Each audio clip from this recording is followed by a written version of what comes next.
Welcome back to the Seaboard Central, everyone, in the February 2024 layout update. There's a lot that's been going on in the past month, so let's get started. First up is a couple of older units that I had for quite a while on the Seaboard Central. And for those of you that are members of the Seaboard Central Facebook page, you'll notice I've sold off a number of my Kato SD40-2s, but I am keeping these two. And these two have recently been sent off to Georgia Bigfoot Trains and had new V5 decoders installed in them. And he did a little bit more work, including updating some lights and things like that on it. If I recall, they both have Nick's buddy boards, and also he installed the ESU current keepers, power pack current keepers in them. And they are equipped with scale sound system speakers, and they have two different sound files, and they sound amazing. This 3016, I've got a Leslie RS3 LR horn on it. I want you to just listen to it because it's spot on.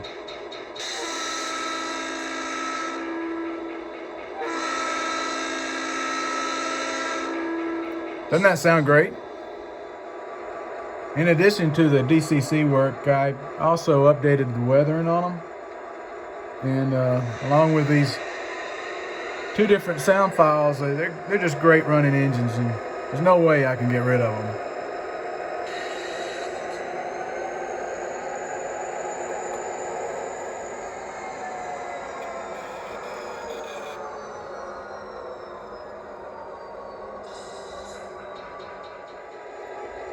You can see the 3015, and the headlights are exactly right. It's got that yellowish look, which that's what real locomotives have. And here's the horn on it.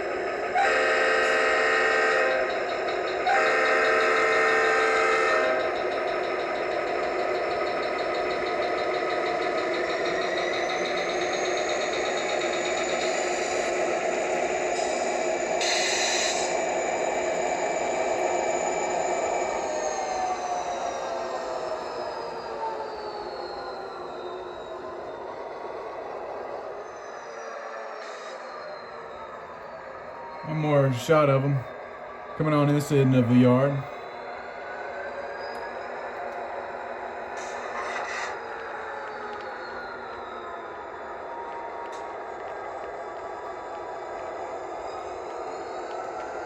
One thing ESU recently did with their latest Lok Programmer update is now you can adjust the bass and the treble on these sound files. You can really get some great sounds.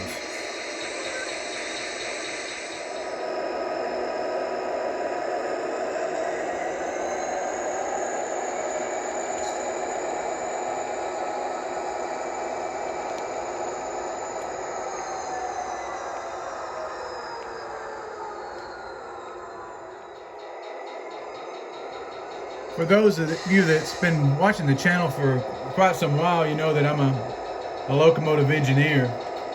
And by far, one of my favorite units, all-time units, is the SD40-2. And they probably make up, our SD40-2 variants make up the majority of the fleet on the Seaboard Central. Simply because I just love how they perform, how they sound. They're just great locomotives. But by far the largest thing that's been taking up most of my time has been work on the Gadsden Yard. You can see all the track that I've added to the yard. I should be able to finish the track work by next month, so the next layout update I should show how everything's going to be arranged. So be sure to tune back in for that. But I'll show you what I've done so far. So even though the roadbed looks ballasted, it's not. It's just textured paint that I use to simulate ballast. And I've got an upcoming article that will be published in Model Railroader on how I do this technique, along with the painting the track and the rails. So keep looking out for that. Hopefully that'll show up soon. Here's kind of a close-up look at it, and you can tell it really does look great as far as creating that simulated look. And this all I wanted to do for this. This is really a working staging yard, so I'm not going to actually put ballast down, but I did take the time to paint the track and simulate the look of ballast. And you can see it pulls it off. It does a great job. So from this angle, you can kind of see how the yard is beginning to take shape, how it's laid out. I will tell you, this right here is the main line, and it goes into a passing siding or runaround track. And this will be used for Norfolk Southern to stage Norfolk Southern trains. So you'll see a couple of Norfolk Southern trains will be on these two tracks. This track right here is called the freight lead, and it goes into track number 1 and track number 2, and then track number 3 that the engine is on. And then track number 1 and 2 are going to simulate Macon staging, where I'll stage a couple of Macon trains. And then you got the track number 3, which is both considered an inbound and outbound track. So you'll be able to see the yard switcher can work here off the thoroughfare track and go into track number 3, and then you can have a train depart out of 3 onto the freight lead, so that won't impact yard switching that's currently going on using the thoroughfare. And then after that, you got 4, 5, 6, 7, 8 is the longest track in the yard. And then you have 9, 10, 11, and 12. 12 will be all the way over next to the backdrop. So that's going to give me plenty of capacity to sort out cars and build trains. And I'm really looking forward to it. And here's another look at the plan. And you can see right here is that mainline track. And here's the freight lead.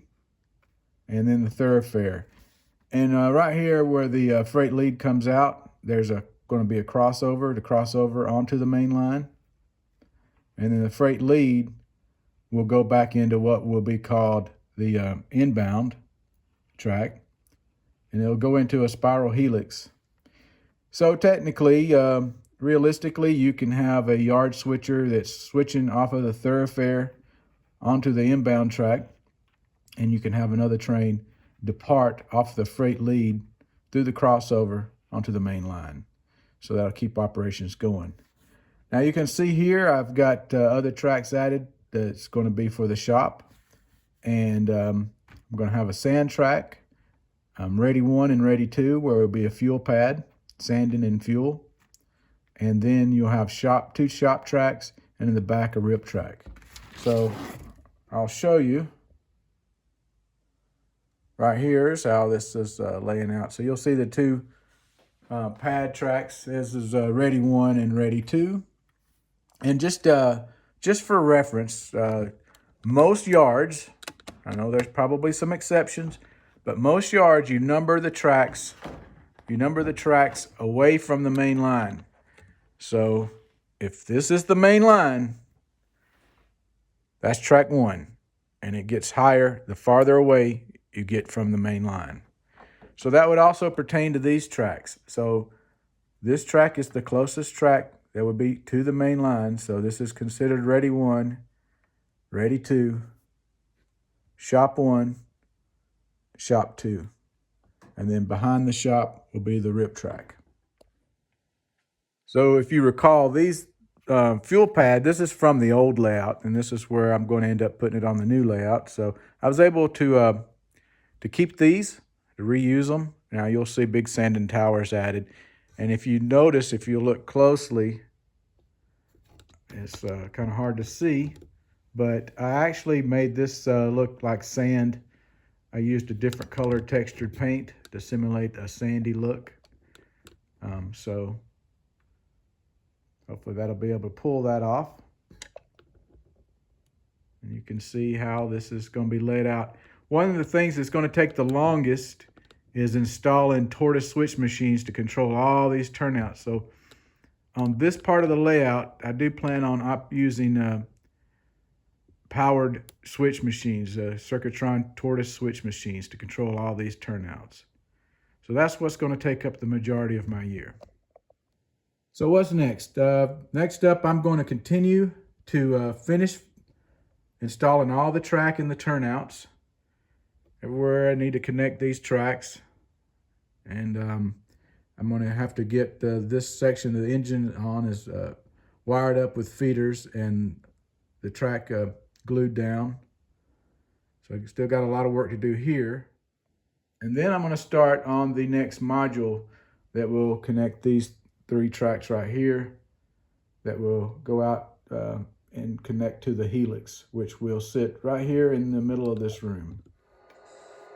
So I hope you've enjoyed this layout update. If you did, be sure to give this video a like. I really appreciate it. It helps the algorithm, YouTube algorithm, to reach more people, show up as suggested content. So that's going to be it for this layout update.